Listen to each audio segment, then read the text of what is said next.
자, 31번째 수업을 해보도록 하겠습니다. 자, 이번 시간 내용은 교과서 203쪽부터 나오는 내용인데요. 해파에 대한 내용입니다. 해파는 파도죠, 파도. 자, 내용을 좀 살펴보도록 하겠습니다. 바다에 가면 이제 파도가 치는 걸 우리가 볼 수 있는데, 자, 이제 이 파도의 이제 출렁임을, 그러니까 파도의 출렁임이 아니고, 바닷물의 출렁임을 갖다가 우리가 이제 해파라고 얘기를 하죠. 자, 그래서 여기 보면, 뭐라고 나오냐면, 뭐 바람이나 해저 지진 등에 의해서 바닷물에 에너지가 공급되면서 바닷물이 이제 출렁출렁 한다는 거. 그게 이제 파동의 형태로 퍼져나가는 것을 해파, 파도라고 합니다. 그래서 밑에 교과서 밑에 그림을 보게 되면 203쪽에 잘리네 여기. 자, 203쪽 그림을 보게 되면 그림이 나오는데 요게 이제 바다에서 이제 출렁출렁하는 이제 파도의 모습을 이제 나타내는 겁니다. 이렇게. 그래서 이게 파장의 형태를 갖고 이제 파의 형태를 갖고 있기 때문에 이제 위로 올라간 부분이 이제 마루가 되고 그 다음 올라간 부분이 마루, 또 내려간 부분은 골이 되겠죠. 그래서 이런 파동은 마루에서 마루까지의 거리를 이제 파장이라고 하고, 그 다음에 이 파동 같은 경우에는 또 골에서 마루까지 높이를 또 파고라고 합니다. 파고. 그리고 이 파가 이제 에너지에 의해서 이제 이렇게 이동하게 되는데, 이 이동하는, 그러니까 마루에서 그 다음 마루까지 이동하는 시간을 이제 주기라고 하는 거죠. 파장, 주기. 그 다음에 아까 뭐 있지? 진폭, 파고가 나오는데, 파고. 자, 이제 골에서 마루까지 높이를 파고라고 하죠. 그 다음에 진폭은 이 평균 높이, 그러니까 기준에 대해서 올라가는 거, 요 길이를 이제 진폭이라고 합니다. 그래서 진폭은 파고의 2분의 1이 되겠네요. 그죠? 파고가 2배 큰 거니까.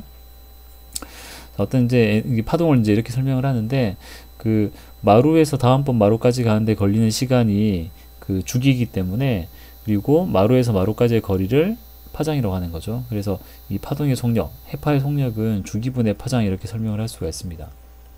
그래서 이 공식에 따르면 이제 해파의 속력이 파장의 길수록 빨라진다라는 걸 설명을 할 수가 있는 거죠. 자, 그래서 실제 이제 바다에서 파도가 일어나게 되면 이 물입자들이 이제 어떻게 움직이는지를 이제 다음 페이지에서 설명을 하고 있는데요. 이 그림을 잠깐 보겠습니다. 자, 여기 보면 갈매기가 한 마리 이렇게 물 위에 떠 있죠. 그래서 파가 이렇게 만들어져서 이렇게 요게 마루가 되는 거죠. 뾰족한 마루. 여기 번호가 있습니다. 1번. 그 다음 마루의 위치가 점점 이제 앞으로 오른쪽으로 이동하게 됩니다. 이런 식으로. 여기는 여기까지 갔겠죠. 그래서 파가 이렇게 진행함에 따라서 이 물 위에 떠 있는 이 새는 이 파를 따라서 앞으로 가는 게 아니고 제자리에서 그냥 올라갔다가 내려갔다가, 그러니까 이 새의 위치는 바뀌지 않는다는 거죠. 그래서 파가 진행할 때는 여기도 나오지만 파가 갈 때는 해수를 이루고 있는 물 입자가 가는 게 아니고 파동의 에너지만 이동한다는 것입니다. 그래서 여기서 이제 새를 통해서 이제 표시를 한 거죠. 새는 파동이 감에 따라서 움직이지 않고 제자리에서 왔다 갔다 이렇게 올라갔다 내려갔다 원운동을 하긴 하지만 제자리에서 이렇게 진동을 하는 거고, 파가 갖고 있는 에너지는 특정 방향으로 이렇게 이 화살표 방향으로 이동한다는 것입니다. 이게 뭐 파동의 특징이긴 한데, 자, 이렇게 소개가 됐고요. 자, 내용이 뭐 별건 없죠, 그죠? 자, 다음 내용을 봅시다. 다음 페이지. 그래서 이제 바다에서 만들어진 해파를 우리가 몇 가지 기준으로 이제 분류를 합니다. 첫 번째 분류 기준은 해파의 모양입니다. 모양. 여기 있네. 모양에 따라서 이제, 모양에 따라서 세 가지로 나누는데, 풍랑, 너울, 연안세파, 요 세 가지로 구분한다는 거죠. 자, 간단히 설명하면 이렇습니다. 자, 먼 바다에서 바람이 붑니다. 이렇게. 그러면 이 바람의 영향을 받아가지고 바닷물이 이렇게 뾰족하게 출렁하는 이제 파도가 생깁니다. 요 파도가 바로 풍랑입니다. 풍랑. 그리고 이 바람 부는 곳으로부터 이제 풍랑이 만들어지고, 풍랑이 이제 바람이 없는 곳으로 이동하게 되면 이 뾰족했던 마루가 이렇게 좀 부드럽게 바뀐다는 거죠. 이런 식으로. 이렇게 부드러운 곡선 모양으로 이제 바뀐 파도가 이제 너울이 되죠. 너울. 그리고 이 해파가 바닷가 쪽으로 다가오게 되면 이렇게 부서지는 파도가 되죠. 이렇게 소리를 확 내면서 요 뾰족하게 되는 요 파를 우리가 연안쇠파, 부서지는 파도라고 얘기를 합니다. 그래서 교과서를 보면 풍랑에 대한 설명, 그 다음에 어디 있죠? 너울이에 대한 설명, 그 다음에 마지막에 이제 연안쇠파에 대한 설명이 자, 나오게 되는데, 그거를 이제 그림으로 표현한 게 여기 있는 거죠. 아까 쌤이 그림하고 거의 비슷한데, 풍랑은 여기 좀 그림이 좀 명확하게 표현이 안 되어 있는데, 이렇게 뾰족하게 이렇게 되는 게 풍랑입니다. 그리고 좀 먼 바다 가서 이렇게 둥글둥글해진 게 너울이고, 바닷가에 와서 이렇게 부서진 파도 있죠. 이렇게 꼬부라지면서 요게 이제 연안세파가 되는 겁니다. 그래서 이 풍랑, 너울, 연안세파는 아까도 얘기했지만 뭐에서 이제 구분하는 기준이냐면 해파의 모양으로 모양으로 이제 분류를 하는 이제 해파의 모양 이제 분류가 되는 거고, 여기 보면 이제 동글동글한 그림, 요 그림하고 요 그림이 나오는데, 요거 두 개는 해파, 그러니까 해파가 이제 파장을 갖고 있다죠. 파장. 이 파장하고 그 다음에 파도가 일어나는 그 바다의 수심, 이 파장과 수심의 관계에 의해서 이제 분류하는 게 요파하고 요파가 있는데, 이 동글동글하게 그려진 요파가 이제 다음 페이지에 나옵니다. 요게 먼저 얘기를 하면 심해파가 되고, 요게 얕은 바다에서 치는 천해파라고 하는 겁니다. 그래서 모양에 따라서는 풍랑, 너울, 연안세파고, 그 파도가 하고 있는 파장 수심에 따라서는 심해파, 천해파 이렇게 두 개로 구분하게 됩니다. 오랜만에 찍으니까 막 버벅대네요. 한참 만들기 싫었습니다. 강의를 너무 많이 만들어서 그런가. 자, 그냥 하는 말이었고요. 자, 합시다. 자, 다음 페이지 보게 되시면 이제 심해파와 천해파의 속도, 천해파에 대한 얘기가 나옵니다. 아까도 얘기했지만 이 심해파와 천해파로 구분하는 거는 파도가 칠 때 그 파도의 파장하고 파도가 치는 지역의 수심, 요 두 개의 관계를 가지고 우리가 심해파, 천해파라고 구분합니다. 이 단어에서 나오듯이 깊은 바다에서 치는 파도를 심해파, 심해 깊은 바다를 얘기하는 거죠. 얕은 바다에서 치는 파도를 이제 천해파라고 이제 그렇게 생각이 됩니다. 자, 기준은 이렇게 됩니다. 중간에 보면, 자, 일반적으로 수심이 파장의 2분의 1배보다 깊은 곳에서 일어나는 해파를 심해파 또는 표면파라 그러고, 자, 이제 파장이 아까 요거라 그랬죠. 여기 마루에서 마루까지 요게 파장입니다. 파장 대문자 L이라고 쓰고요. 여기가 해저 바닥이라고 한다면은 이 파도가 치는 곳에 수심이 있겠죠. 그죠? 수심 이렇게. 그래서 요 둘 사이의 관계, 그러니까 여기에 파장 이제 수심이 요 H 수심이 파장의 절반보다 깊을 때를 우리가 심해파라고 하고, 깊은 바다는 뜻이고, 반대로 이제 다르게 수심이 파장의 20분의 1보다 얕은 곳에서 전달되는 파를 천해파라고 합니다. 요게 굉장히 작다는 거죠. 파장이 이거에 비해서 굉장히 길다는 얘기인데, 그 기준이 수심이 파장의 20분의 1보다 얕은 곳에서 전달되는 파를 천해파 또는 장파라고 한다는 겁니다. 그래서 이 심해파하고 천해파도 이제 파도기 때문에 속도를 갖고 있는데, 여기 공식이 나옵니다. 자, 심해파의 공식은 이렇게 속도 공식, 이게 V입니다. V. 심해파의 속도는 루트 2파이 분의 GL, L이 이제 파장이 되는 거고, 천해파는 루트 G분의 H. 여기는 중력과 속도하고 수심만 나와 있는 거죠. 그죠? 그래서 심해파 같은 경우에는 밑에도 나오는데, 심해파는 중력은 똑같다 보고 2파이도 똑같은 거니까 결국 누가 결정하냐면, 여기 쓸게요. 자, 심해파의 속력은 누가 결정하냐면 파장이 결정한다는 거죠. 파장. 파장이 긴 파일수록 심해파의 속도가 빠른다는 거고, 천해파 같은 경우에는 누가 속도를 결정하냐면 여기 GH, G는 중력과 속도고 H는 수심인데, G는 일정한 거죠. 또 같다고 본다면은 결국은 수심이 천해파의 속도를 결정한다는 겁니다. 이거는 꼭 기억하셔야 됩니다. 천해파의 속도를 결정합니다. 그래서 다시 정리하면, 심해파의 속도는 파장이 길수록 빨라지고, 천해파의 속력은 수심이 깊을수록 빨라진다는 겁니다. 자, 요 내용은 교과서에서도 정리가 되어 있는데요. 여기 있죠. 여기 보시면, 자, 간단하게 다시 보게 되면, 심해파는 수심이 깊은 곳에서 해저 영향을 받지 않아요. 그죠? 충분히 깊기 때문에. 그래서 물입자가 진동을 하는데, 그 진동하는 모양이 아래쪽 그림에 나오는 것처럼 이렇게 동글동글하게 물입자가 이렇게 진동을 하게 됩니다. 이렇게 이런 식으로 이렇게 뱅글뱅글 돌게.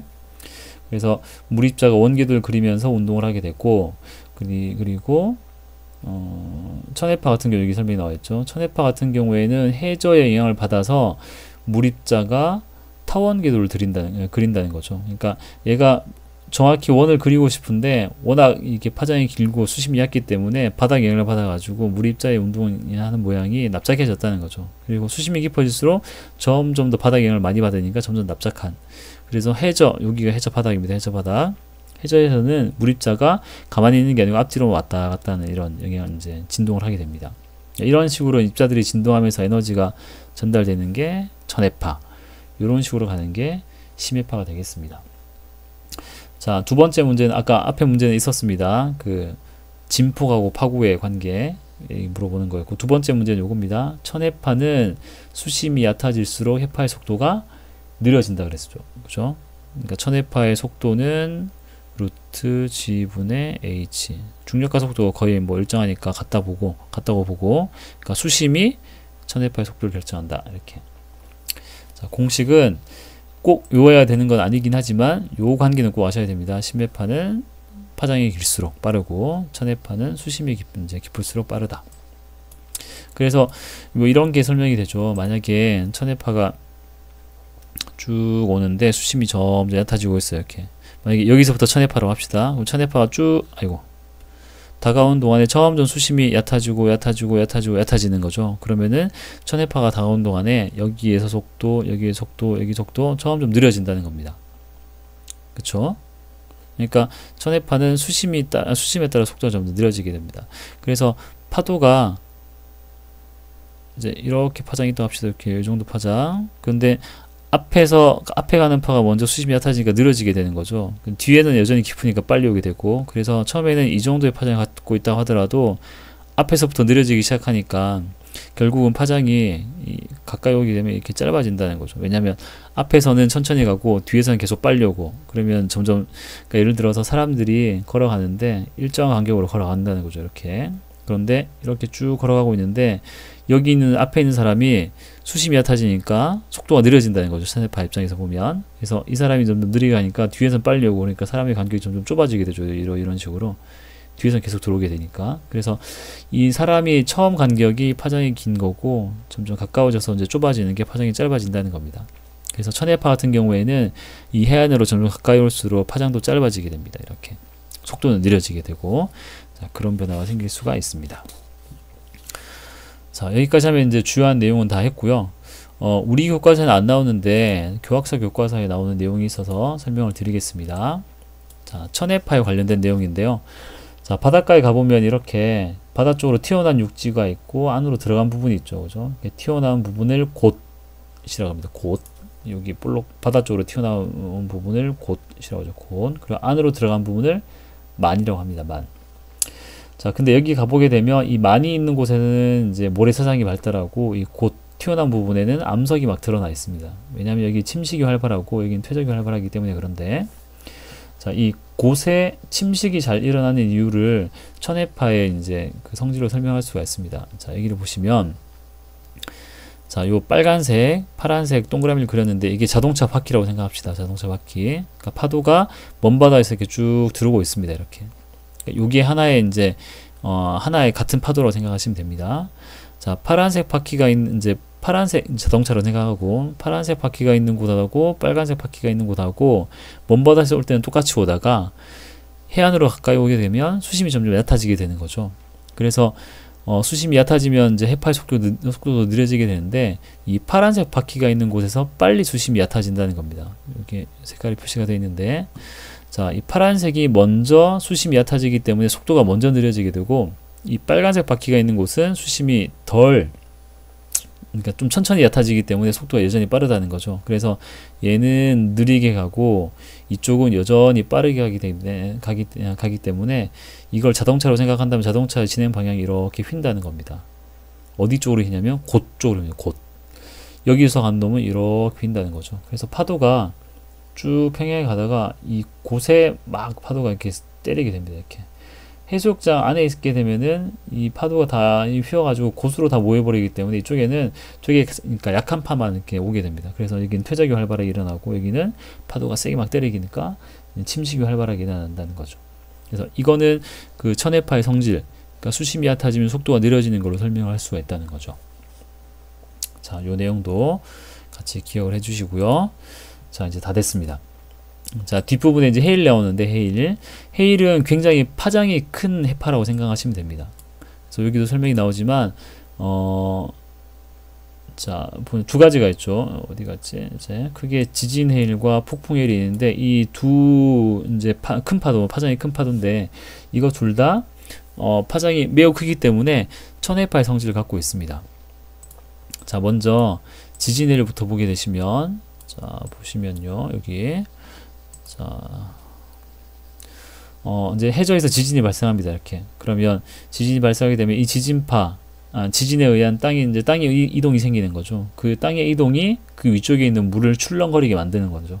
그래서 이렇게 출렁해진 물이 이제 점점 옆으로 이렇게 퍼져나가는 거. 그것을 이제 지진 해일이라고 합니다.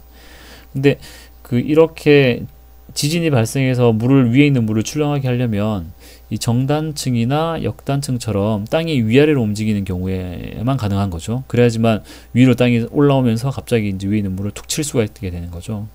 이렇게 주양이동 단층은 땅이 옆으로 움직이니까 이런 경우에는 지진의 일이 생길 수가 없는 거죠. 그죠?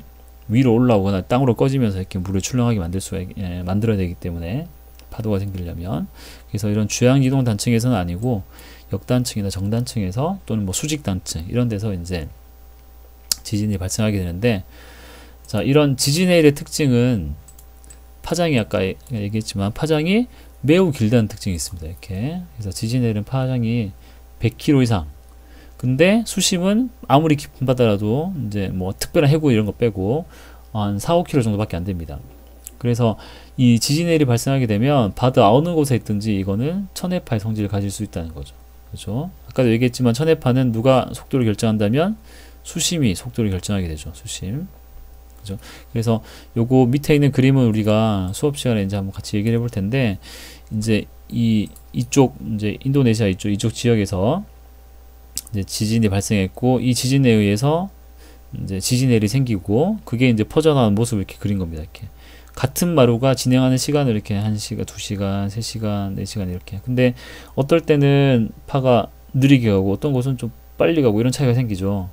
여기도 보게 되면 1시간, 30분이네요. 6시에서 6.5시간이니까 30분 동안 요만큼 가지만, 어떤 지역은 그러니까 여기는 30분 동안 요만큼 이동하고 여기는 30분 동안 이만큼 이동하는 거죠. 그러니까 이런 뭐 거리 이동의 차이가 생기는 이유가 이제 수심하고 관련이 있는 거죠. 그죠? 결국은 그 천해파는 수심에서 속도가 결정되기 때문에 이렇게 간격이 다르다는 거는 그 아래쪽에 수심이 다르다는, 이제 수심의 변화가 다르다 이렇게 볼 수가 있습니다. 자세한 내용은 수업 시간에 한번 다뤄보도록 하고요. 자, 지진 때문에 생기는 해일이 지진 해일이고요. 이제 하나 더 보게 되면 이제 폭풍 해일입니다. 말 그대로 폭풍 때문에 생기는 해일이죠. 폭풍은 태풍이 이제 주인데, 자, 이 폭풍 해일은 특징이 뭐냐면 태풍에 의해서 만들어지는데, 태풍은 굉장히 강력한 저기압이죠. 저기압. 자, 물이 이렇게 있는데 고기압이 있으면 세게 누릅니다. 물을. 그러면 해수면이 이렇게 내려갑니다. 이렇게. 그죠? 위에서 압력이 강하니까. 반대로 압력이 약간 저기압이 있습니다. 이렇게. 그러면 해수면은 불로 올라가게 됩니다. 그래서 여기 보면 기압이 1헥토파스칼 정도 낮아지면 해수면의 높이는 1cm 정도 높아진다라고 나와 있죠. 그래서 중심 기압이 960 정도 되게 되면 해수면은 평소보다 50cm 정도 올라온다는 거죠. 그래서 이런 그 해수면의 굴곡이 이제 추가로 이제 거기다가 강하게 바람이 불기 때문에, 또 바람 때문에 이제 파도가 막 일어난다는 거죠. 그래서 평소보다 저기압이라서 해수면이 높아지고, 거기다 바람이 강하게 불게 되면 파도가 일어나고, 그러면 평소보다 굉장히 높은 파도가 생길 수 있다는 거죠. 거기다가 더 추가로 더 안 좋은 거는 그 만조간조 있죠. 만조간조. 이제 밀물 썰물 때문에 해수면이 높아지는 거. 그 만주까지 겹치게 되면 저기압 때문에 상승하고 파도 때문에 물이 또 위로 올라가고, 거기다가 만주까지 겹치게 되면 굉장히 많이 올라갈 수가 있다는 거죠. 그래서 이런 게 막 겹치면서 이제 그 해안 지역에 많은 피해를 주게 되는데, 그것을 우리가 폭풍해일이라고 한다는 겁니다. 폭풍해일. 자, 그 정도 보시면 되겠습니다. 여기까지 하겠습니다.